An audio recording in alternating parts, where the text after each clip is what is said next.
ఆ రోజు కామరాజ్ కట్టించిన మల్టీ స్టోరీ బిల్డింగ్స్ పేదలకి ఇంకా ఉన్నాయి, అవి ఉరుస్తూ ఉంటాయి, నీళ్లు కారుతూ ఉంటాయి, బట్ స్టిల్ మనుషులు అక్కడ నివసిస్తున్నారు. వాళ్ళు అక్కడ ఉంటే ఇక్కడ నీ సంపన్న వర్గం బతుకుతుంది.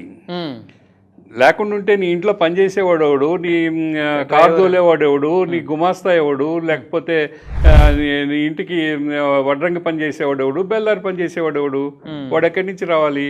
వాడు సమీపంలోనే ఉండాలి. ఆ సమీపాన్ని అలౌ చేయాలి. అంటే ఈ ఆలోచన ఆయనకి రావట్లేదు అంటారా? ఆయనకి మనసు ఒప్పుకోవడంలా. ఆయనకి మనసు ఏంటంటే అమరావతి అందం దెబ్బతింటుంది అనుకుంటున్నాడు. అసలు మనుషులే లేకుండా అందం ఏం చేసుకోవడానికి? గోస్ట్ సిటీ అయిపోతుంది, నైట్ గోస్ట్ సిటీ అయిపోద్ది. ఈరోజు రాయ్పూర్ చూస్తున్నాం కదా, సాయంత్రం అయిన తర్వాత అక్కడ ఎవరు ఉండరు. ఛత్తీస్గఢ్ రాజధాని. అంటే ఆ పాఠాల నుంచి కూడా చంద్రబాబు నాయుడు నేర్చుకోవడం లేదు. ఆయనకి ఎవరు చెప్పేవాళ్ళు కూడా లేరు. ఆయన చెప్తే కూడా వినడు.